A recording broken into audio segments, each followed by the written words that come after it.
Advocates are most effective when they understand the dynamics of relationships between decision makers and their influencers and are seen by them as respected and trusted colleagues. In this section, we're going to look at the decision-making dynamic and show that libraries will only have a voice, as Ken Haycock has made clear in his research, if they are at the table when the programs and funding for the community are discussed and the decisions are made. Let's begin by acknowledging that people are not necessarily rational when they're making decisions. We all like to believe that we are influenced only by what we call the facts, but human behavior demonstrates again and again that we're influenced by many non-rational factors as well. Robert Cialdini, who is a social psychologist who has spent a career researching the process of influence, gives us this example. He says that people are more inclined to follow a well-dressed jaywalker across the street than one who is less well turned out, even though the jaywalker is doing something that we know to be risky, not to say illegal. People will regard a person as an authority based on that suit. Now, we're naive if we think that we can just present facts as we see them to decision makers and immediately receive their agreement and support. Certainly the facts help, and we must have them, but they in themselves are not going to carry the day. The facts are not going to trump, in particular, the values, the beliefs, the priorities, and the experiences of decision makers. Nor are the facts likely to be persuasive if they come from a stranger who has no relationship at all with the decision maker. Now, by decision makers, I mean people with the power to make the decisions that we seek. And by influencers, I mean all the people who exert a strong persuasive impact on those decision makers. For example, a mayor, as a decision maker, may be strongly influenced by the chief administrative officer of a city. This administrative officer is an influencer in relation to the mayor. The administrative officer is influenced in turn by other, perhaps senior staff members. In some situations, the administrative officer is both a decision maker and an influencer. For example, that person has the power to decide what advice from a subordinate that he or she will recommend to the mayor. Thus, we have a chain of influence and decision making all the way up and down the hierarchy. Even top decision makers must be very good persuaders, very good influencers.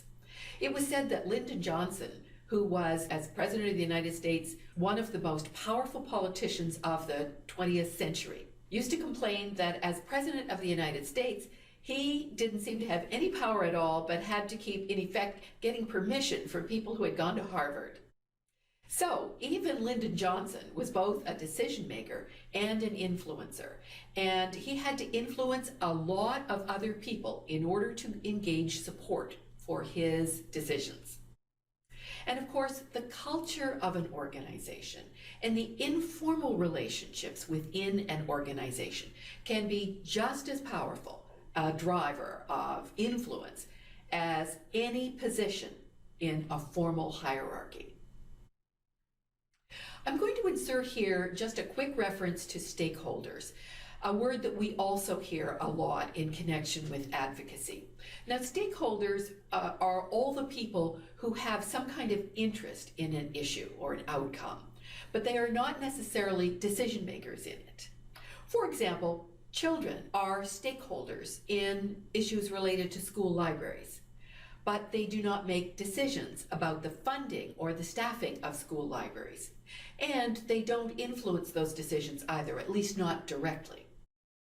Research by Ken Haycock and Cheryl Stenstrom points to several key factors that influence the behaviors of decision makers in the library sector. The strongest of these key factors by far is the relationship between an advocate and a decision maker, between the advocate and someone who influences as a decision maker. For example, our chief administrative officer of a city. This relationship, in order to be successful, must be one of credibility and trust, qualities that take time to develop and are, of course, all connected to context.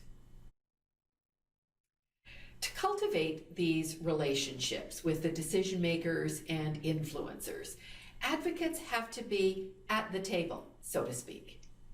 Ken Haycock states the importance of this factor very clearly. Quote, "The best advocacy is, of course, being at the table. Not only when solutions are proposed, but when problems are identified. In current parlance, this is becoming a player. This is where we need to be, in our cities and towns, in our universities and colleges, in our schools, in our larger organizations, at the table, when the issues are raised and analyzed and solutions worthy of support are proposed. This is where the library's resources and services are leveraged to improve the quality of life and experiences in our communities." End of quote. I agree with this.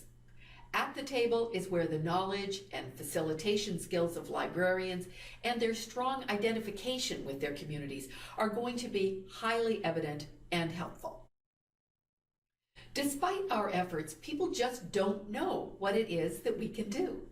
They still associate librarians with purchasing and warehousing and running lending operations and reading to children. David Lankus, as we saw last week, says that the mission of librarians is, quote, "to improve society by facilitating knowledge creation in their communities." This is the core of the librarian's mission. The mission isn't what he calls artifacts, items in the collection, or even information. It's about facilitating conversation. The more deeply and productively embedded librarians are in the actual activity of community, whether it is research and development, the development of family literacy improvement strategies, or the work of teaching in a school, the greater the opportunity for the knowledge and skills of librarians and the true potential of libraries to be visible and relevant. In contrast, placing librarians entirely in these sage on the stage positions, like the traditional reference desk, can actually have the unintended consequence of hiding that potential and making that relevance harder to see. It's been observed for the past 10 years that librarians' roles that simply say information transfer or information service place us in a very crowded sphere, as many organizations are in the information business, and of course people are used to getting their practical information needs met quite conveniently on the internet. One of the really shocking findings of OCLC's study called From Awareness to Funding is that librarians were not seen by politicians as working with community leaders and elected representatives to improve the community. Yet, ask any librarian and you will hear all about their devotion to the community and their essential role in improving it. The difference is being at the problem identifying, problem solving, and decision-making table of the community, whatever that community may be. It's also being seen to be at the table and participating and being an effective, proactive presence. I've worked in a couple of public libraries in communities where there were community-wide task forces dealing with serious issues of unemployment and underemployment. High-level executives were involved from public education, from post-secondary education, from local government, business community, and the Chamber of Commerce, and other community organizations.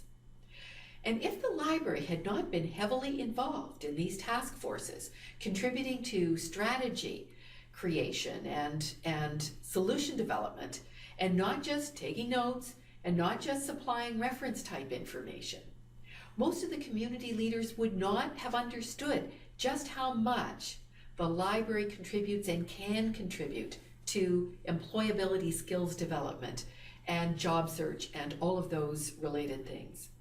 They just would not have seen the library as a major player in the community strategy to get back on its feet. You can imagine relevant examples in many library settings. For example, if a university is creating a strategy for MOOCs, massively open online courses like this one, it certainly behooves the academic librarians as advocates to get involved, to be at the table. They have relevant knowledge and skills. They know how students learn. And of course, as instructors in information literacy, they are experts in course design and course evaluation. What should they do if they're not asked to be at the table? Should they sit back, or should they complain bitterly that they weren't asked?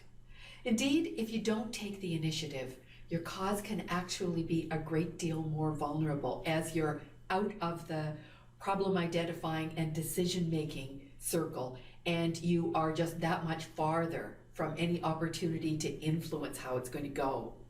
So sitting back can actually do the damage of making you appear completely irrelevant. In our next video, we're going to be looking further into the qualities of relationships and influence that work.